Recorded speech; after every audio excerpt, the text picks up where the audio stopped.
इन्हें उनकी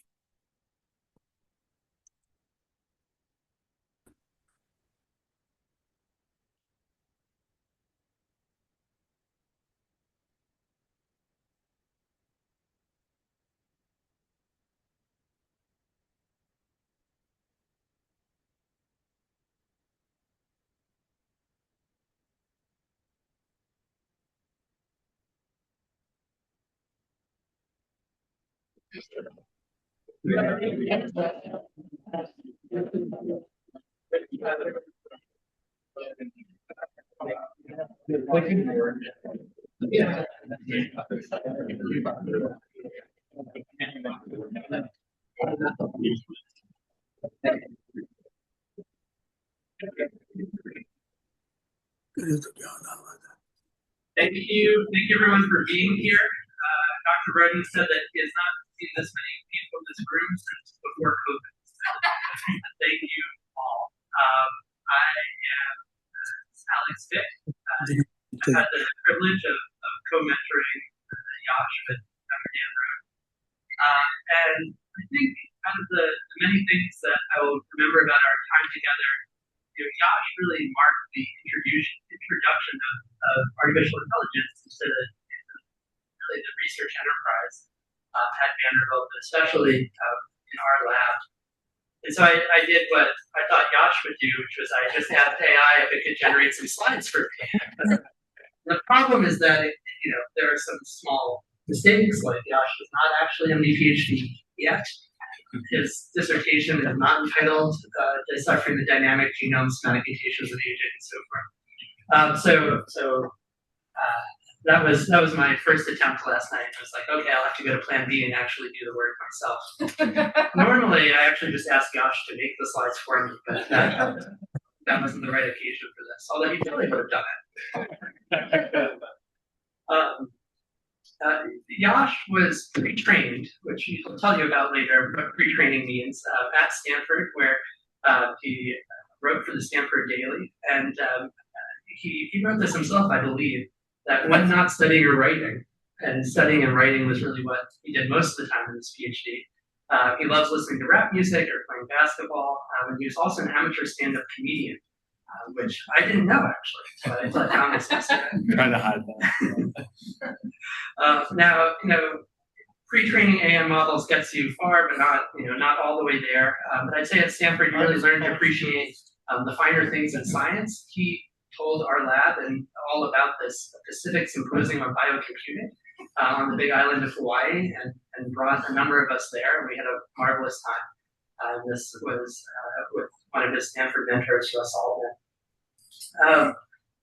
But it wasn't just that we saw really that Yash had some early promise. He, in his rotation, actually completely finished a Nature Communications paper. Took him about 8 weeks to do this. It took another year to get it through peer review. But Yash was actually ready to graduate before he started in the lab. So we had to give him some more things to do. But he wasn't all the way there. He had some really unique skills. We'll play that again.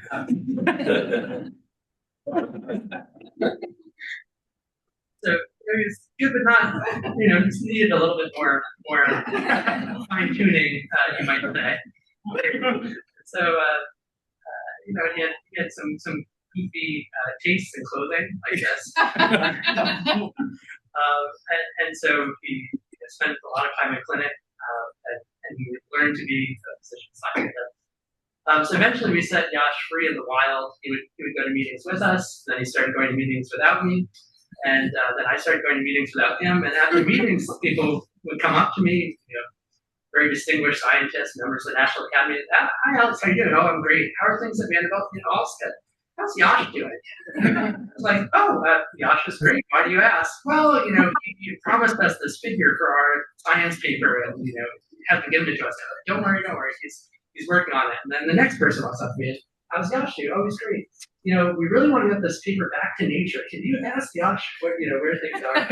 So Yash formed really remarkable collaborations, many of which I'll tell you about today, across the entire scientific community. that are truly his collaborations. And so eventually I felt that Yash was able to be brought home to meet the family, so he came over for Thanksgiving in 2024, which Rhea and others in our lab. I brought him to meet my grandparents in Livingston, New Jersey, when we were at a Runks One meeting, and they're still talking about him. How is that young man? And the results are truly astounding. This was also generated by AI, so I can't speak to all of the features of it. Yash has nearly a dozen first author papers that are published or in review. He has probably another 24 collaborative papers, and these are not just papers that are nice to have. These are really papers that have changed how we think about the science that he does. And that's been wonderful for our lab, but Yash has also been a true gift to the larger scientific community. He's been very, very active in the MSTP, running their mock study section, collaborating with APSA, and many, many other accomplishments that he is much too humble to share. And in exchange for all of these efforts, he did get some very small trophies. I remember opening up the MSTP newsletter in November and was amazed to find out what Yash had done over the weekend. It was not finishing the paper that I thought. So without further ado, Yash Pershad.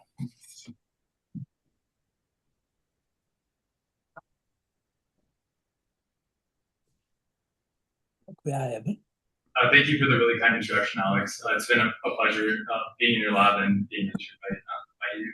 So today I'll be talking about faith, fitness, and function of clonal hematopoiesis, and really excited to share a taste of what I've been up to in my PhD. And thank you all for being here. So today we'll talk about what is clonal hematopoiesis, a very long word, but I think it's quite interesting, so excited to share. And why does this matter? Secondly, we'll go into basically two main questions that drove this work, which are what factors influence how these clones grow and shrink over time, and how can we discover a therapy which does not yet exist for clonal hematopoiesis and its progression to disease. So starting from sort of the beginning, if you learned about genetics in your high school or in undergraduate, you probably learned about germline mutations. And maybe you saw a pedigree, which is basically, these are mutations that you inherit from your parents and are within your family. But recently it's emerging that somatic mutations, which are mutations that sort of happen in a chunk of your body, are becoming increasingly important for disease. So that's what we study. And these mutations accumulate with age, and they would be in only one part of your body. Research about somatic mutations really took off and started in the blood. And the reason for this is that most of us sequence DNA from the blood. So when we study somatic mutations in the blood, sometimes these mutations can cause a proliferative advantage to the stem cells that are in our bone marrow, which produce all of our peripheral blood. So these stem cells are basically a factory that's churning out all of this blood throughout our lives. So when a mutation occurs that increases their proliferative capacity, then that stem cell will then produce a large fraction of our peripheral blood. And this will lead to an expansion of a clone of cells that all have the same mutation. And the causes of this are most thought to be aging, where aging and your exposures over your lifetime can be toxic to your genome. And then this can cause mutations that then increase the fitness of these stem cells. We quantify the size of your chip or your clonal hematopoiesis with variant allele fraction, which is the percentage of your mutated DNA in the peripheral blood, which share the mutation of interest. If you remember that your cells have two copies of each DNA, the cell fraction, or the percentage of mutated cells is 2 times this very small fraction. So what mutations can actually cause clonal hematopoiesis? There are two main flavors. The first of which is called CHIP, or clonal hematopoiesis of indeterminate potential. And it's kind of a poor name to describe it, but what it means is it's a misspelling or small insertions or deletions of DNA that mess up particular genes that are mutated in leukemia. So there's a set of 74 genes that are that are defined to be mutated in CHIP, and some of these include DMT3A, TET2, and ESX01. We'll go into this further later.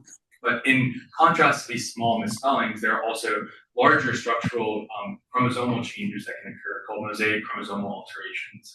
And this can be a gain of a full chromosome or a 1 megabase chunk of the chromosome, a loss of the chromosome as we see where we see a chunk of the red chromosome is lost, or a copy neutral loss of heterozygosity where that part of the green chromosome is replaced by the red chromosome. So these mutations are found to be in cancer and sort of defined as precancerous lesions, but it's particularly interesting that despite individuals having clonal hematopoiesis, not all of them will develop cancer, which is sort of contrary to what initially was thought in the field early on.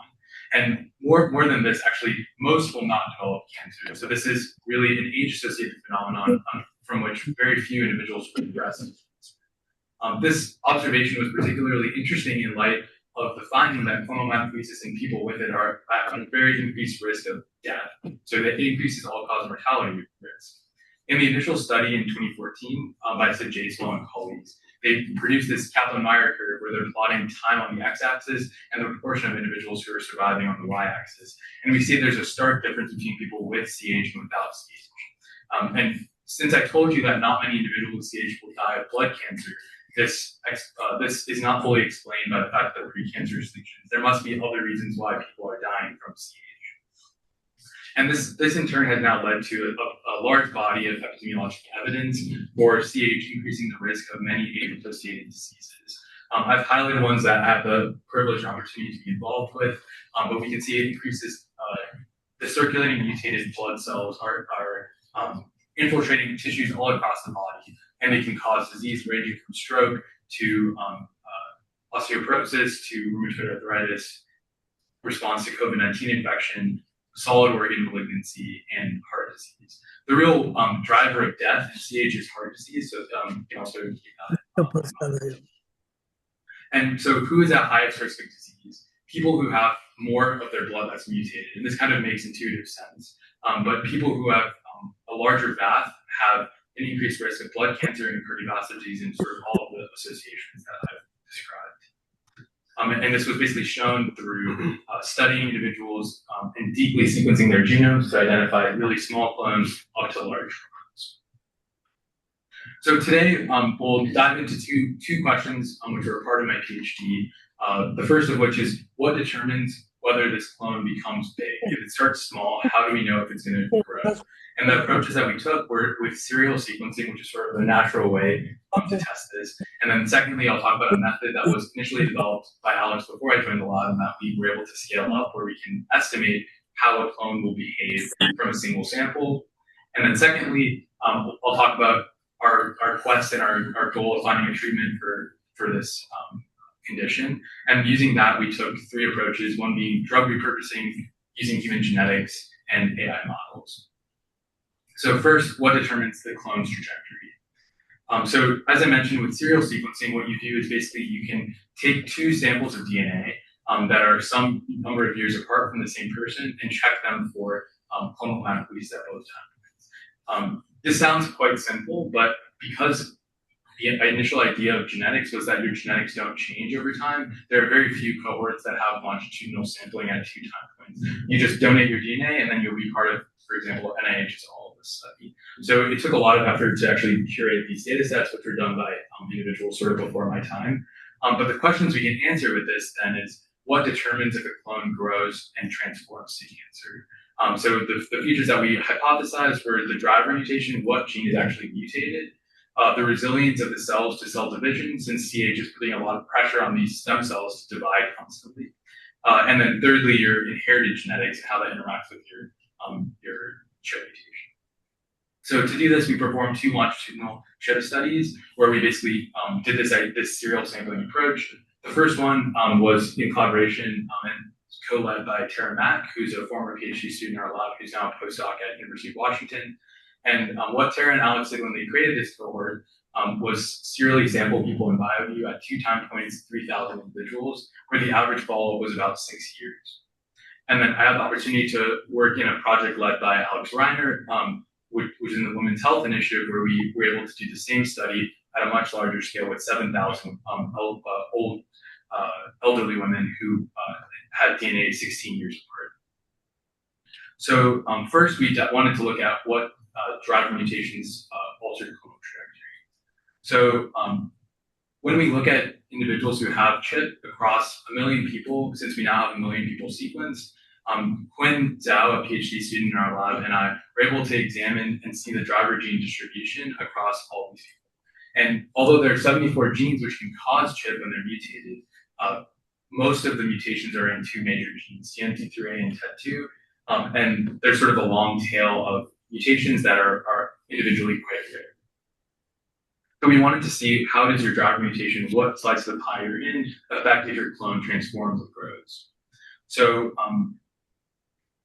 if we take a toy example, what would we expect the behavior of CHIP to be? If you sequence someone at time point 1 and they have mutation 1 and mutation 2 of a certain variant allele fraction, I told you that it's a precancerous lesion that that expands rapidly. But let's say we had a different behavior where in time point 2, one mutation did grow as we expect, but the other mutation in theory could disappear or shrink. And we wanted to basically study what causes these mutations to do. So moving on to the data, here we see a plot where we're just showing the change in VAF on the y-axis and time on the x-axis. And while most clones did grow, it was to our surprise that many of these, which are shown in gray and blue, actually remain stagnant or shrank.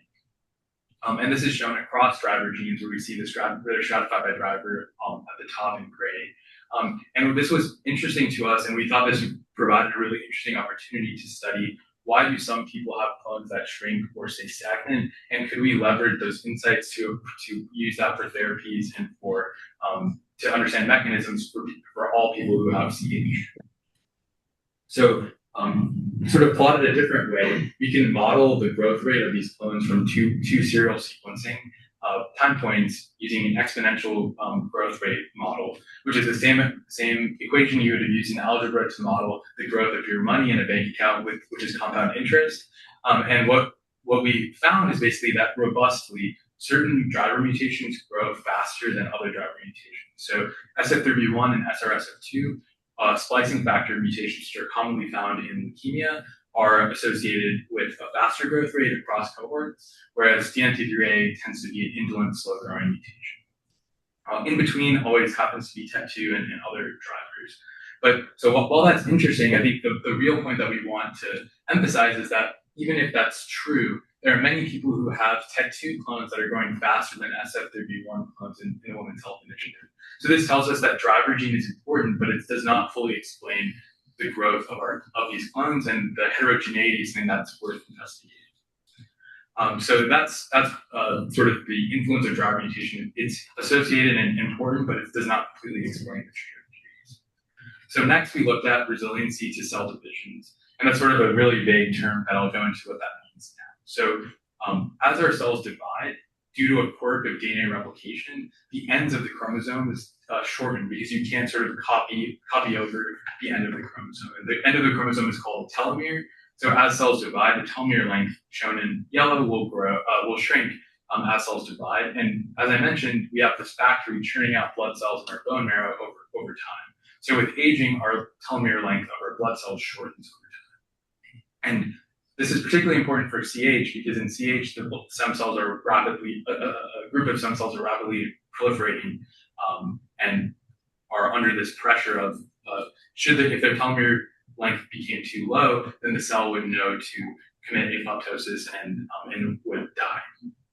So this relationship sort of makes intuitive sense that a rapidly dividing cell might experience pressure for its telomeres, and then this was investigated in 2 major studies, one of which was co-led by Alex in 2022, and the second was in the New England Journal in 2023. So if we take our pool of blood cells, they all have telomere length. The study in the New England Journal showed that families that had really long telomere lengths had high risk of developing CH. So basically everyone in the family had clonal hematopoiesis who had an inherited mutation that caused long telomere length. So this kind of tells us that if your cells have this large reserve of telomeres, it's okay for the cells to rapidly divide and shorten their telomere length in this background. But interestingly, as we'd expect, CH does shorten your telomeres, which causes it makes it very difficult to basically understand the relationship between telomere length and chip in a cross-sectional manner, because you could either observe someone right when they got chip and they might have long telomeres. It could be in the process of being shortened and see no association, or they could have CH for a while and we see it to be very low, short telomere length. So because of this, we leverage our longitudinal data sets to really add value and understand this relationship. So the design of these experiments is basically studying individuals who had DNA at 2 time points. We know their baseline telomere length, and 16 years later, we know that they developed chip. So what we can do is basically take the baseline leukocyte telomere length and see what driver gene they were able to get. So that's what I'm plotting here. And we see that basically individuals with longer baseline telomeres were more likely to develop DNMT3A compared to DNMT3A was associated with a longer baseline telomere length, and PPM1D, interestingly, was associated with a shorter baseline telomere length, which is contradicts the findings that I described previously. And this actually makes perfect sense because PPM1D encodes a gene that shelters the ends of the chromosomes. So this is and this has been validated in other work as well, both in families with short telomeres who all develop PPM1D chip or largely develop PPM1D chip, and individuals with on average, sort of long-ish telomere, short-ish telomeres which develop in PPM1D chip. So this is a somatic rescue from your cell having too short of a telomere, and a way for the cell to survive is to acquire this mutation. The next approach that we took longitudinally was to see in individuals who have telomere length at both time points and chip at both time points, does the expansion of their CH mutation correlate with a change in their telomere length? And we were able to see this stratified by driver gene. What I'm plotting is basically how your growth rate changes per your telomere length, and the rate of change are associated. And we see, interestingly, for TET2, we see a very strong association where the faster your TET2 clone is expanding, the shorter your telomeres are shrinking over time. So this nominates telomere inhibitors and telomere length as a key mechanism by which TET2 is altering HSCs and could be a potential target. So that is the longitudinal studies. Next, I wanted to discuss how we could potentially take a single sample and leverage all of those biobank samples that I mentioned to estimate trajectory from a single time point. So this would be taking one time point and predicting how that will expand. And the amazing part about this is we have 1 million genomes that we can study that we could potentially unlock by understanding the trajectories from a single time. So I sort of alluded to this already, but it's very difficult to sample individuals longitudinally. And in order to study how inherited genetics affect your trajectory, we need large samples. So could we estimate growth rate from a single snapshot in time? To understand this, we'll sort of go back to our first principles about how blood stem cells acquire mutations over time. So as a baby, you're born with very few or no somatic mutations in your stem cell compartment. And then as you age, you'll develop mutations, but most of them will have no effect on the proliferative capacity of the stem cell. Let's call it a pass-through mutation that's along for the ride. But as you age, let's say if you get to age 50, you may develop a driver mutation signified by the blue diamond. And this will then lead to a clonal expansion with age. But what if we could learn from the pass-through mutations the rate at which the driver mutation is expanding? So we can do this because pass-through mutations, certain types of them accumulate in a manner that's very predictable. So if you know that a tree is a certain height, and you know that how many seasons a tree has been alive in the amount of tree rings that are within the bark, you're then able to say, here's when the tree was planted, here's how tall it is. We know how fast it was growing over that period of time. Similarly, if you know a clone's size at a single time point, and you know that certain mutations accumulate in a very clock-like manner, you can then date the clone's birth, the birth date of the clone, and then understand how it's growing over time. A toy example is helpful for understanding this. So this method is called PACER, Passenger Approximated Clonal Expansion Rate, and it allows us to use single time point whole genome sequencing data to estimate the growth rate. So assume you have two people with the same clone size who are both 70 years old. If we know that we can only detect the ancestral passengers, the mutations that occur before the driver event, then we know that if someone had fewer pass-through mutations co-occurring with their driver, that means that their clone was created earlier in their life because the mutations would they had very few clone-like mutations. And because of this, it had longer time to expand, so it must have been growing at a slower rate. In contrast, for people who have more pass-through mutations, that means that more time has accrued before they got their driver mutation, so they had it later in life, and it had to have grown faster to get to that point. So this is basically the intuition behind these. So initially in a paper by Josh Weinstock and co-led by Alex in Nature in 2023, they were able to study how clonal expansion rate was modulated by inheritance that variants that you inherit in TopMed, which was 4,000 people, and they identified one hit. So how we plot these studies, which are called genome-wide association studies, is on the y-axis we have the negative log 10 p-value, and on the x-axis we have the chromosome position. And similar to a skyline in Manhattan, the higher the peak, the more important the peak is. And then basically it's called the Manhattan plot because of that. So we see that TCL1A was the only hit that was found in this analysis of 4,000 people, and it was very interesting and actually uncovered a lot of interesting biology, where as you have increasing copies of the T allele at that variant site, your TET2 clone had a lower estimated clonal expansion. So in collaboration with Sid Jaiswal and Daniel Nachin at Stanford, we were able to update our analysis and scale this to tenfold more people. And if you have more people in these kind of studies, you then have more power to uncover new variants. So we were able to identify 4 novel hits with this GWAS. TCL1A remains the most significant hit, followed by two hits that are associated with the acquisition of CHIP. So we had understood already that these variants increase your risk of developing CHIP, which were in SMC4 and TERT, and then 2 completely novel genes, which were SSPP3 and NO1. As Alex alluded to, in my rotation project, we were able to apply this approach to TopMed for mosaic chromosomal alterations, which was that sort of cousin of CHIP, and we identified 2 hits in 6,000 people that alter the expansion rate of mosaic chromosomal alterations.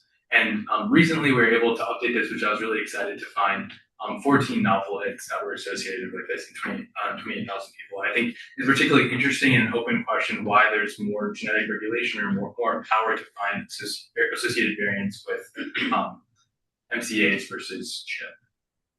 And then the biology of these genes makes a lot of sense. So variants are sort of labeled by the gene that they're closest to, or the gene that we suspect they're altering the function of. And in yellow, we see genes that are involved in telomere biology, which I've already talked to you about. And then in green, we see genes that are involved in B-cell differentiation. And MCAs are associated with the progression to B-cell cancer called chronic lymphocytic leukemia. And then stem cell and cell proliferation genes are shown in blue and purple or pink. So from this, we can sort of make several conclusions about what determines clone trajectory. First of all, driver mutations shape the trajectory of CH, but the effects vary by individual, and they're insufficient to explain. Telomere length influences CHIP risk and is altered by the driver identity. So it's both associated with acquisition of CHIP and it's changed. And then PACER is an exciting method that enables population scale estimation of individual growth rates and their inherited modulators. So next we'll move to the question of, can we find a treatment for CHIP? So you may wonder, if this is a pre-cancer, why can we not just give people with mutations chemotherapy or therapy for cancers? The reason for this is that, as I mentioned, the risk of disease progression is low, and the risk of intervening on someone and providing them medication is high, especially for these toxic therapies. They have a lot of side effects. So because of this, there are really no therapies right now that can reduce the progression of disease of CHIP to disease. So the first approach that we took, which is sort of an exciting way to repurpose drugs, the question leading this is, can we use previously approved medications to reduce pain and disease progression? And the approach that we took for this was really leveraging these serial sampling cohorts that we already had created. And basically the question was, can we, in individuals who have CHIP at both time points, does taking a medication in the intervening period cause their clones to shrink or are associated with shrinking growth rate? So what I'm plotting here is a change in growth rate per prescription month on the x-axis, and we tested 4 anti-inflammatory medications, colchicine, denosumab, methylprednisolone, and hydroxychloroquine, and saw whether they were associated with a reduction in growth And we see here that colchicine was associated with a reduction in growth rate as well as methylprednisolone. The reason why there are two dots is that a major confounder, a major bias in these studies is that you are not given a prescription just randomly. You have an indication for that prescription. So it could be that individuals who have gout or pericarditis with colchicine tend to have a reduction in their clone growth, and it's not because of the medication they're on, it's because of why they're prescribed the medication. So to control for this, we actually match individuals and find people who have gout or the indication of the disease of the medication and match those people as controls and see, and we're not giving colchicine, match those people as controls to see what the effect of colchicine would be. This is an imperfect method, though, so these studies are have a lot of confounding. What we are excited to see, though, is that this finding kind of sparked a broad interest in colchicine as a therapy for CHIP, for preventing progression of CHIP clones. So in two landmark studies that came out in the past year, the first analyzing the LODOCO study or low-dose colchicine study in Jack of last year demonstrated that in individuals who were randomized to get colchicine or placebo, people who had TET2 CHIP had a reduction in their clone over time. And then actually last week in Circulation, the Colcott study was reanalyzed in a very similar manner, and individuals who were randomized to colchicine had a reduction in TET2 clonal expansion as well. So I think this is a really exciting development that could demonstrate we have the concept of a therapy for TET2 CHIP. And then although prospective randomized trials need to be done in people who have CHIP at baseline and then get randomized to colchicine and placebo, which is a real active area of interest in our lab, particularly led by Brett Heinlein. And metformin has also been proposed as a candidate for DMT3A CHIP. And there were a series of high-profile papers last year in Nature, which basically identified that using mouse models and in vitro cell culture, that DMT3A hematopoietic stem cells that are mutated with DMT3A are particularly susceptible and reliant upon oxidative phosphorylation for their metabolism. So metformin inhibits this, so this was proposed as a candidate for DMT3A. When these studies came out, we thought, hey, we have an amazing human cohort that we could set up, 2 human cohorts we could study this in. So we designed a study where we took individuals in WHI and BioView, and we looked at among people with type 2 diabetes, how does exposure to metformin alter their clonal expansion rate? And we found that there was a statistically significant reduction in overall CHIP. There was a significant reduction in BAF in overall CHIP, but not for DMT3A. And even though it was statistically significant, we know from our prior studies that DMT3A grows between 6 to 8% per year, and this associated benefit was less than 0.1% per year. So this is not clinically significant. It was our conclusion, but there's more work being done to study this prospectively as well.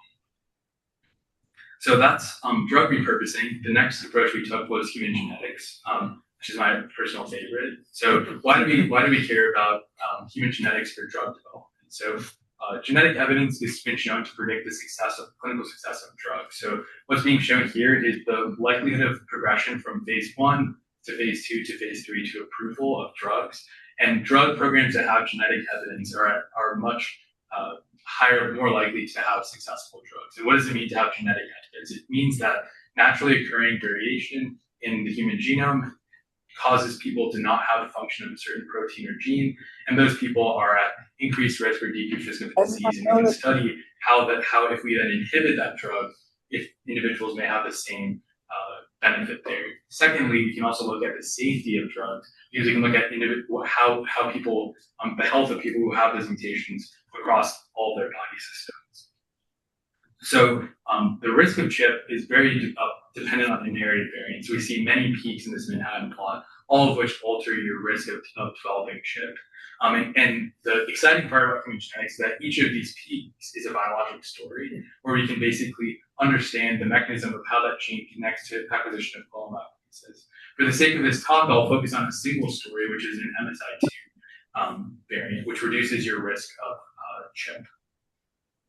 So in WHI, again, we are able to study and say in individuals who have this variant in MSI2, their ASXL1 clones surprisingly tended to reduce over to not grow over time is they had increasing copies of the T allele at this variant. But it was a variant effect that was specific to ASXL1. In collaboration with Vijay Sankaran and Gaurav Agarwal from the Broad Institute, they were able to notice this association and then point us to another variant that they were studying very closely. And then we were able to look in BioView and see, interestingly, similarly, the growth rate of CH in people with who are heterozygous at a different site near MSI2 had a reduction in growth rate over time compared to what we'd expect. And then additionally, we were able to quantify if you had a mutation at the beginning and your mutation disappeared, which we call CHIP transients, and people who had this variant also had an increased risk of CHIP transients. So the clones that we observe are behaving very differently in people with the variant than we'd expect.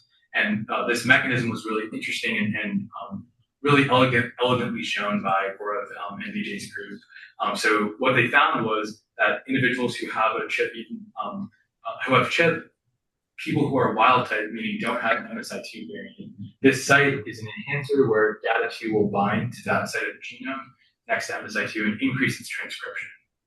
And what MSI2 does is it encodes Musashi2, which is an RNA binding protein, which then stabilizes a network of RNAs that all increase the fitness of hematopoietic stem cells. So if your stem cells are more fit, then you'll be at an increased risk of myeloid cancer and an increased risk of clonal hematopoiesis expansion.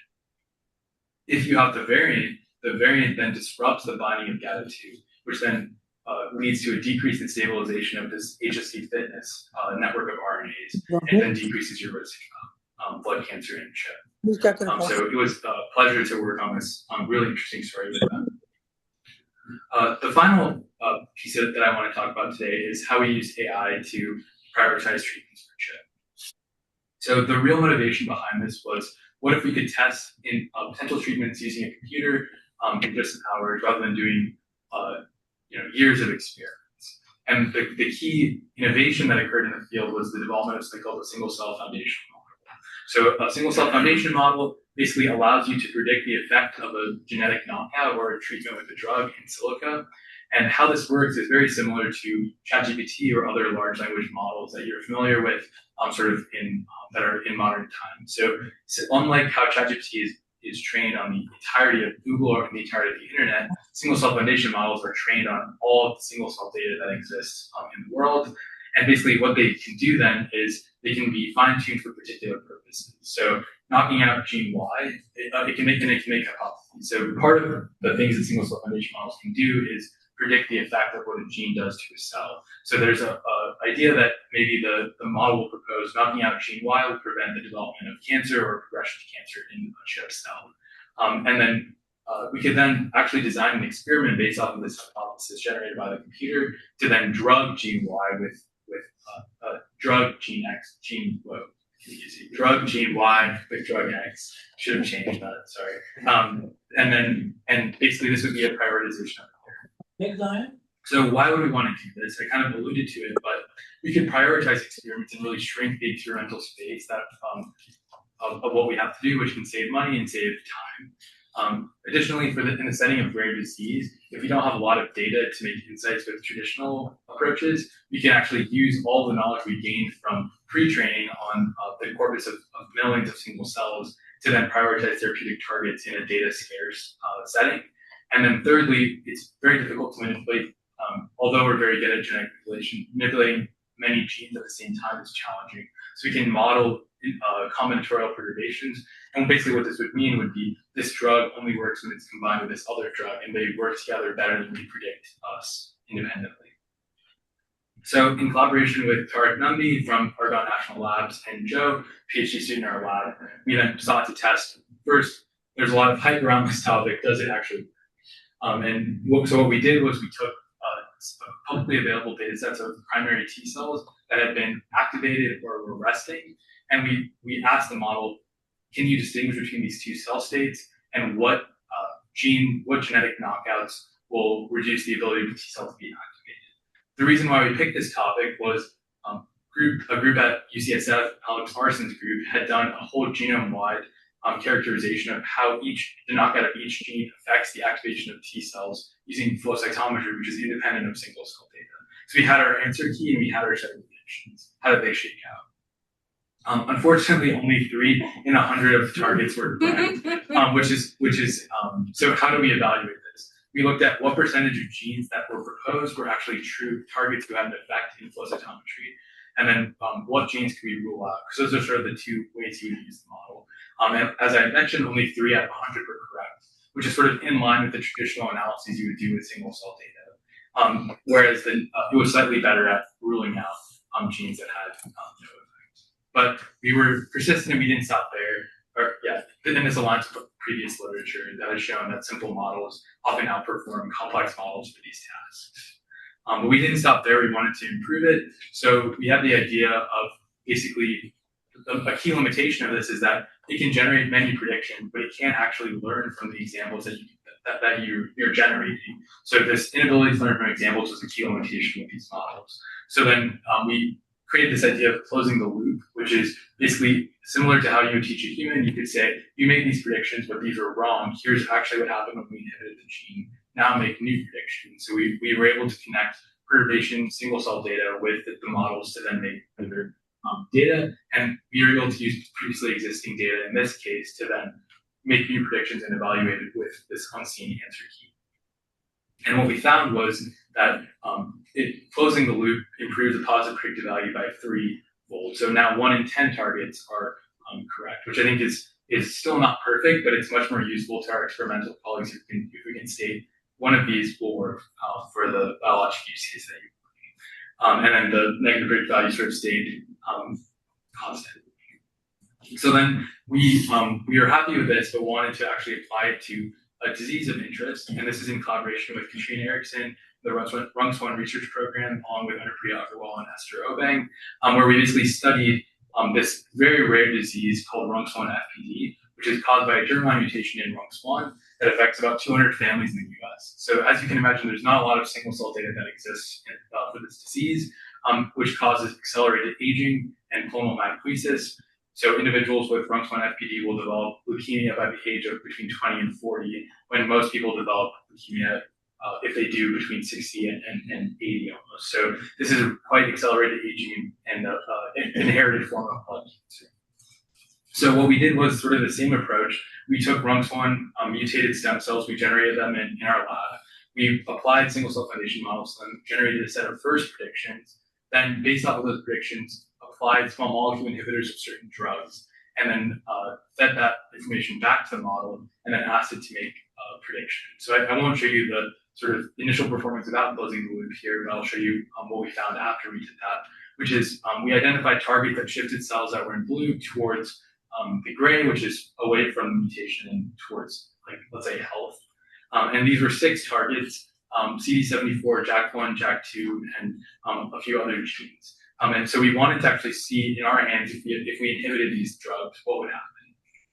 So what we found was when we quantified the cell shift, how far a cell moved from the blue cluster to the gray cluster, 4 out of 6 of the targets statistically significantly shifted the cells towards control. And then additionally, basically, there were 3 targets, 2 of which are actively in clinical trials for RUNX1 FPD, and 1 of which had external validation in a recent paper from our collaborator. And the single cell model has no knowledge of literature or it can't read papers. So this basically provides external validation for using only these models. We could prioritize targets that sort of made sense. And this would be exciting targets for the RUNX1 FPD patient community. So unfortunately, we weren't able to finish this in time, but we started this process, which we're really excited about, which is closing the loop for clonal hematopoiesis, where we basically introduce CHIP mutations into stem cells and then perform the same idea of closing the loop. We did this initially in a paper understanding how mutated blood cells interact with vasculature and cause cardiovascular disease in a paper led by Alyssa Parker and Brett Heimlich, which is in eLife. And then we recently received an exciting grant to do this work based off of single cell foundation models. So hopefully this will happen really soon. So with that, that's sort of the end of the science. And then we get to our existential question. So yeah, what does it need to do a PhD? So sort of, if you will indulge me in this schematic, which is created by Matthew Might, and if you've seen it already, but basically you're reading, we have all of human knowledge represented by the circle. And after high school, you're sort of a well-rounded student. Maybe I was a little bit less well-rounded than most, but you're well-rounded. You have knowledge. Then you do your bachelor's degree and get a little bit specialized, but not much. And then in your PhD, you read a bunch of research papers and you're at the edge of human knowledge. You're about to create new knowledge. And then you push at that boundary for several years. And then you make a small dent, which is a PhD. And I feel like I made a huge impact if you zoom in a lot. But it's very important to remember that, this is really but so I think it's important to be humble about what we've done. But I think I do want to talk about how we view how the treatment and management of bush neurotolerance to our work. So sort of initially when I started my PhD, this concept of having CHIP in the clinic was much more of an incidental finding in people who have solid cancer over a sequence, and we didn't really know what to do with these people. And sort of thanks to a lot of great work in the field, and in small part due to some of the studies that we did that were longitudinal studies, now we can sort of understand the approach for watchful waiting of people with CHIP and who might be at higher risk. So right now, the guidelines state that in individuals who have just CHIP mutations and no other findings, there's nothing to do. But in people who have low blood counts or other signs of progression to cancer, we can actually measure their blood counts, and our studies have shown that that is an important way to stratify risk. Excitingly, we have been working really hard on a new idea of peripheral blood methylation as a biomarker of disease risk, which we weren't able to share today, but stay tuned in the coming weeks. I'm really excited about that as sort of a next step of monitoring risk in the clinic. Moving to find therapies for clonal hematopoiesis, I think my PhD, we focused on a lot of different orthogonal modalities, which was exciting. So we talked about human genetics, or we can prioritize certain genes that could alter clonal hematopoiesis trajectory.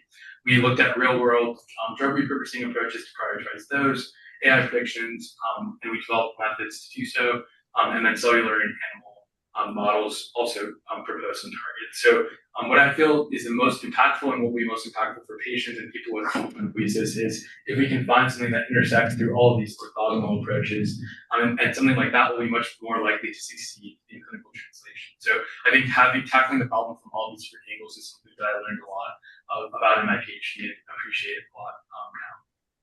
So in terms of my contributions, what were we able to accomplish in each of these areas? So I was able to, with the help of Sid and Daniel, scale up our PACER efforts to increase the sample size and discover more targets. We performed the largest CH genetic association studies to date. And then in the third part is that I was able to find modifiers of progression to disease, which I actually didn't talk about today, but were also exciting candidates for drugs. Fourth, we generated longitudinal real-world data that could then be used for these sort of drug repurposing studies, which didn't exist before my PhD.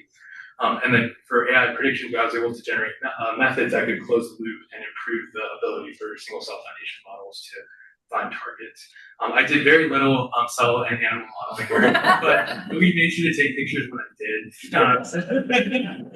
So that to me with Joe performing CRISPR, pathway performing CRISPR, and then we were looking at some expanded heart tissue there. But more seriously, I think the opportunity to work collaboratively with people who are amazing at their job and doing cellular animal models has been a big value and excitement of my PhD. So I'm grateful to everyone who is willing to endure me saying, you should knock out this gene, you should knock out that gene, which I often say. So then what could this actually look like for personalized medicine? After I go off to finish med school, residency, fellowship, and all of that, after that, what could someone with CHIP have? So this is a future that I think could be a great personalized medicine application. If you have low risk CHIP, maybe you would reduce your CVD risk factors with the statin and go about your day. If you had intermediate risk TET2, maybe we could prescribe you colchicine or a TCL1A inhibitor, which would be really exciting if those prove to be true in trials. If you had intermediate risk to NT3A, maybe we could give you metformin. If you had a high-risk SRC2 clone, we could look at MSI2 inhibition as an option. And if you had a high-risk MCA, we could potentially target your telomerases as an approach to reduce clonal expansion. And I think this future is far away, but not that far away. So I'm excited about the work that all of our lab and all of the community is doing to advance this vision, because I think you'll have a great impact. So with that, I'll take questions now, and then I have some acknowledgement slides after.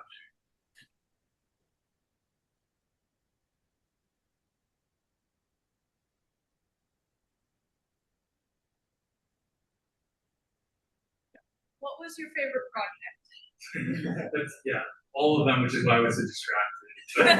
Yeah, I think it was. I'm a big fan of using sort of human genetics as an approach to do things. So I think all of the analyses using human genetics as a way to find targets were probably my favorite. But I think the most learning and excitement was from the AI project. Lourdes. Yeah, great work. Can you say something about what you know about non-biological factors that also influence CH? Yes, definitely. I think it's really interesting, really important question. So smoking and other environmental exposures that increase your likelihood of mutations to your DNA can increase your likelihood to acquire CHIP. Similarly, chemotherapy has been shown to exert a lot of selection pressure on your stem cells, so certain mutations will grow and be prioritized. I think it's unclear what a lot of the other alcohol use, a lot of the other social drivers of health have been understudied, and it seems like their effect sizes are probably small based off of how it's been studied now. But I think it's an important area of future research to understand how those kind of things can go at play. HIV is a large risk factor for CHIP, about twofold, which is one of the highest sort of non-genetic things that can increase your risk. That was done. Gosh, that was really great. I mean, starting the CHIP clinic in 2018, 8 years later, and you contributed as much as any student here. So hats off to you and great work. Moving not just what we're doing at Vanderbilt, but the field. Really are. Something I have puzzled about as an oncologist in telomere biology. When I think I understand it, I don't. And patients with, as you mentioned, patients with long telomeres tend to get CHIP, and then patients who get CHIP, and more importantly, when they develop MDS or leukemia, they develop short telomeres from political stress.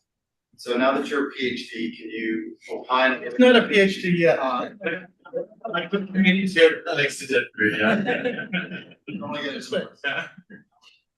But do you want to opine a little bit on what's the right time to intervene to decide when those long telomeres are actually going to contribute to short telomere biology? Yeah, I think some of your Manhattan plot's going to lend it some information on how you might go about it. Yeah, it's a really important question. I've been fascinated with this idea of telomeres, both in the setting of aging and the setting of CHIP specifically. I think the reason why the field has been fraught about this is also because the different drivers have different effects on telomere length, and we're able to show that in our longitudinal work. So I think not all in the setting of various. Clearly, telomere length is a large selection pressure for stem cell expansion.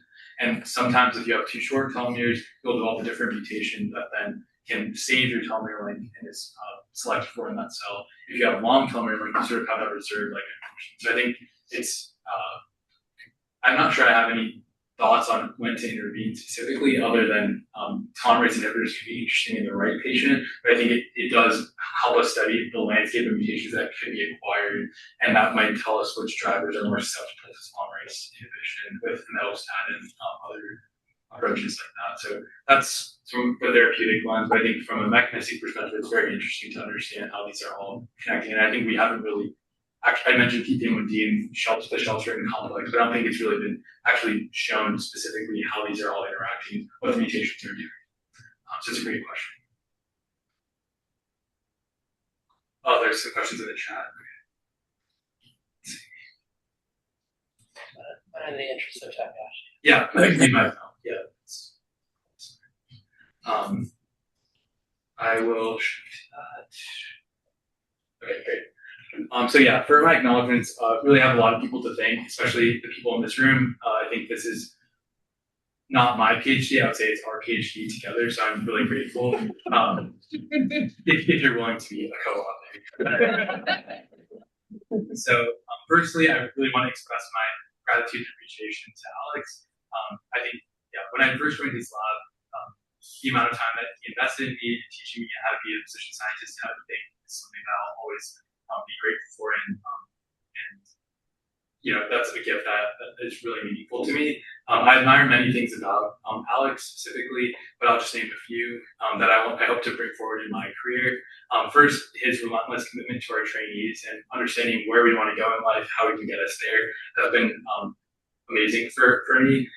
His vision and imagination to envision what the future of medicine and what genetic medicine could look like, I think has been amazing to see and be a very small part of. I think he established a lab that has a culture of kindness, humor, and curiosity, where we all feel like we want to help each other and discover really cool things and have fun while doing it.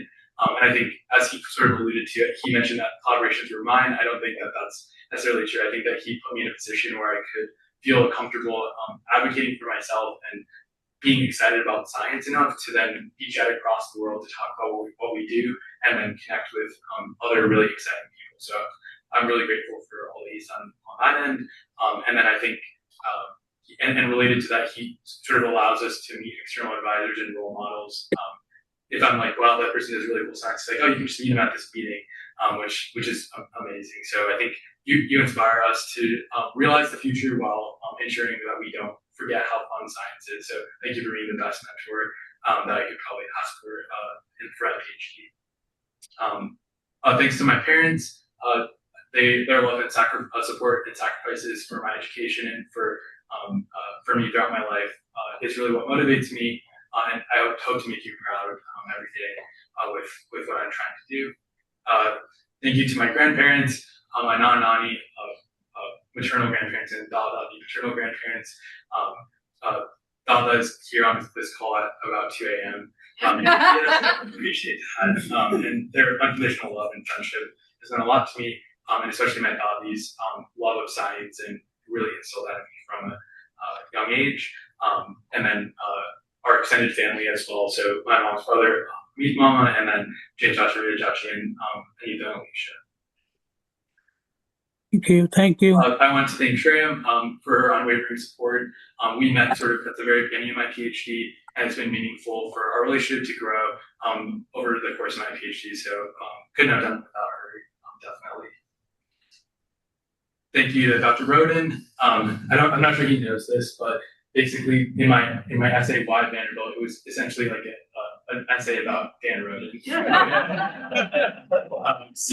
So it was amazing that, you know, I was paired with him as my career advisor, and I was able to meet with him, talk to him. He asked me about my career journey, where I want to be, and he co-advised me. So that was really a dream come true. So thank you for all of your support.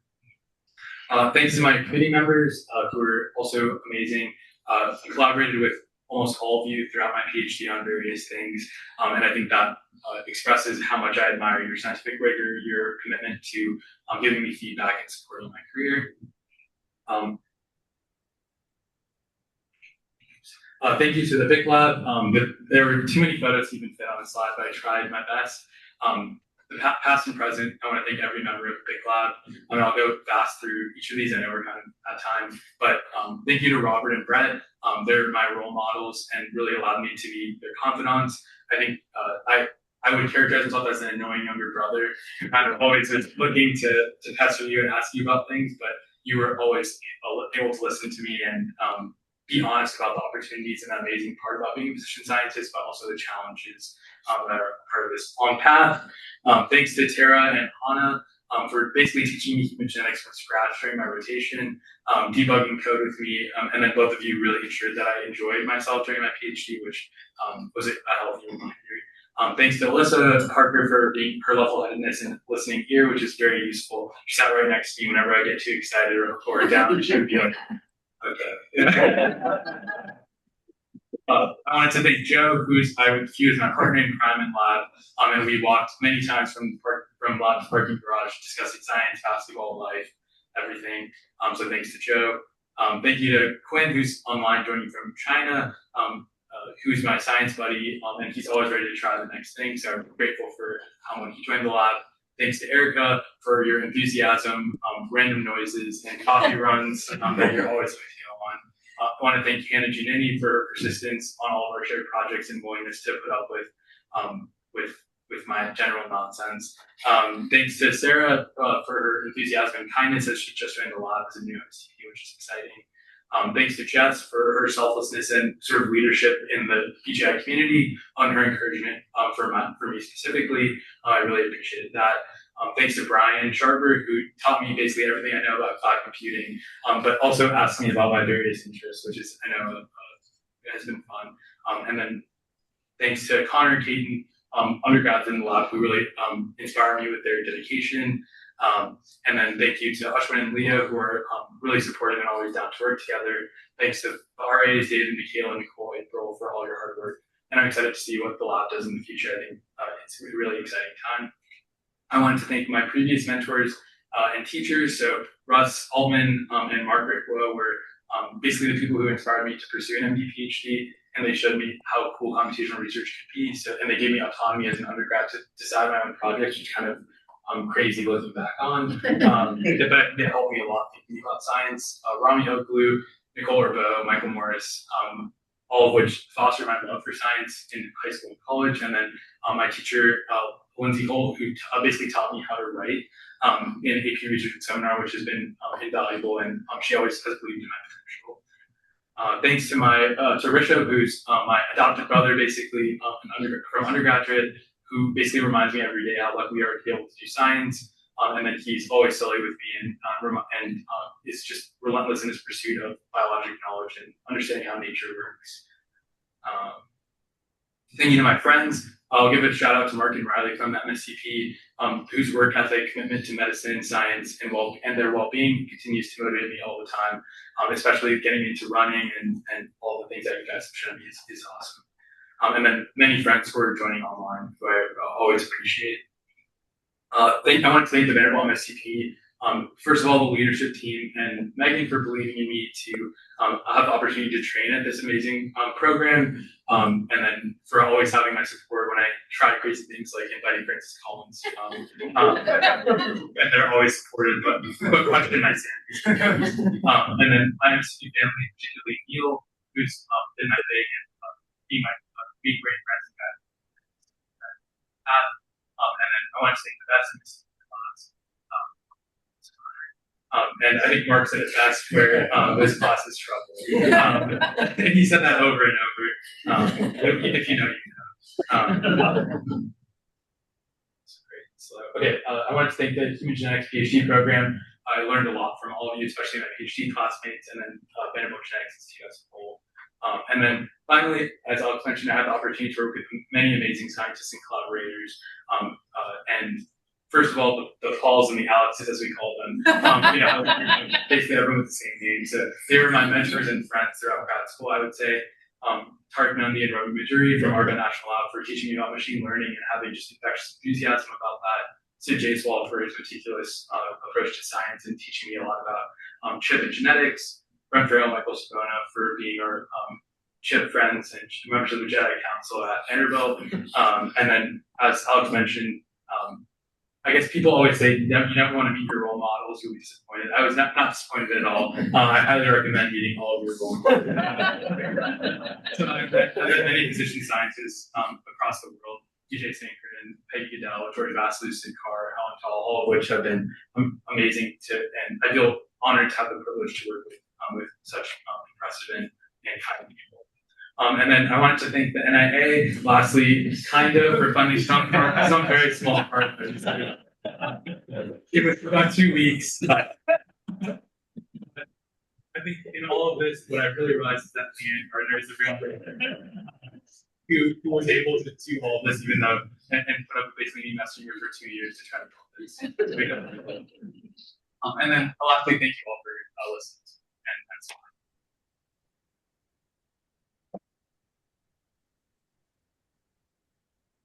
Good job. Thank you, Yash. Thank you all for being here. The defense will continue it in a closed session. We're going to take Yash upstairs, probably about 45 minutes, an hour. Light Hall 410. Dan says like 6 minutes. That's how long it takes us to get up there. It's 4:39. 4:39 You for can flip that. the private defense follow Yash, for the public defense, the celebration afterwards follow Hannah G and others. Yes, congratulations.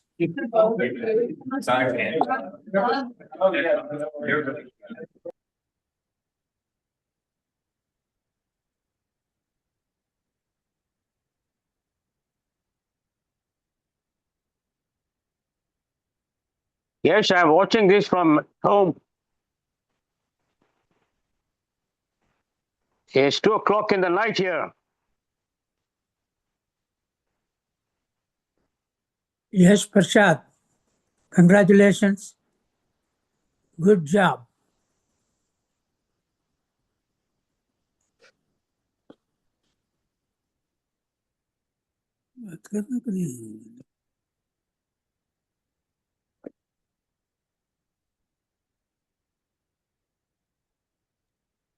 Then we're on the little rock.